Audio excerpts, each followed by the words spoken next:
ashashika nafasi za walimu za uongozi wakati ameanza walimu alishukua mwalimu ashakuwa naibu waziri, akaja kuwa naibu waziri, lakini Majaliwa amekuja kuchomoza sana alipokuwa katika nafasi ya waziri mkuu. Wengi wakamfahamu japokuwa alikuwa katika serikali. Ndio nasema yani watu pale walivyotajwa wakaanza ni nani katika kuchimbua na wakuta mbona alikuwepo hata awamu iliyopita. Ana miaka 5 bungeni, ashakuwa naibu waziri katika wizara.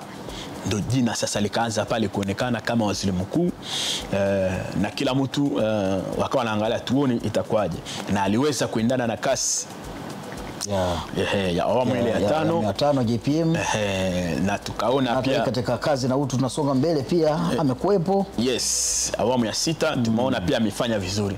Mafanikio utekelezaji wa ilani ambao ulisomwa bungeni pale wakati anahitimisha hotuba ya waziri mkuu katika kufunga bunge, ilionyesha ni kwa namna gani yeye kama mtendaji mkuu wa shughuli za serikali alisaidia kufanikisha kwa kiasi kikubwa sana. Hivi kwa hiyo pale Biteko anaweza kapanda pale? Sasa kama atashinda ile nafasi waziri mkuu, kama anashinda ubunge, kama atashinda ubunge, nafikiri ndio utakuwa muda sahihi wa kusema kwamba nani anaweza. Hiyo mimi obvious Biteko anapita tu mkono. Yaani anaanzia wapi kuondoka hivi? Unajua Biteko pale kwake mbali na kwamba yeye ni mbunge na ni kiongozi, lakini hivi unajua analea watu pale. Si nikwambie, yani unajua kuna watu kabisa wanakwenda pale kabisa kwa mahitaji yao mengine kabisa ya binafsi. Wana Bukombe Biteko ni baba yao. Ni baba yao pale. Sio yani Biteko sio kiongozi wao tu. Unajua mimi nimeangalia Mheshimiwa Biteko, sijajua kwa wabunge wengi, lakini wengi naona wanakuaga na wale wasaidizi wa majimbo. Tunasema ni wakatibu. Anakuwa nao pale mmoja kwa ajili ya kuweza kuwa daraja kati ya wananchi na yeye mbunge. Uko naona Mheshimiwa Biteko pale ana wasaidizi makatibu wa jimbo wa mbunge 3. Wako 3. Sio kwamba jimbo lake lina wananchi wengi kuliko majimbo mengine, lakini hii tafsiri yake ni kitu gani? Anajaribu kutengeneza mahusiano ya karibu zaidi, yani kwamba daraja la karibu anataka kumfikia amfikie. Yes. Kwa anajaribu anapanua mianya.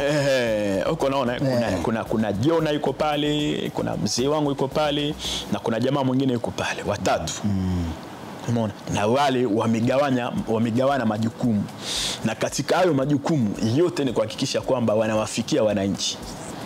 Imeweza kuwa msaada mkubwa sana, na pengine hii nguvu ama upendo ambao tunaona kwa wananchi umeweza kuwa hapo.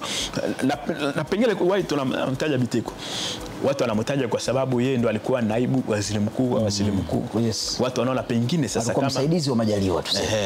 Pengine sasa kama alikuwa yeye huenda alikuwepo chini. Step up pale. Sasa hapo ni maamuzi ya Mheshimiwa Rais. Ni maamuzi ya Mheshimiwa Rais of course, lakini pia kwa utashi tu kawaida. Ana kila sababu ya Biteko kukaa pale. Ana kila sababu. Yaani Biteko ni mmoja kati ya wanasiasa wachache ambao wamebarikiwa sana. Wana kariba ya ubinadamu, wana kariba ya uongozi. Yaani yule jamani package sana. Biteko ni mtu ambaye anaweza kaishi na kila aina ya binadamu. Mwenye majivuno, asina majivuno, mtu wa kawaida, mtu yani yule jamaa libarikiwe sana tumbo lililomzaa. The Bantu.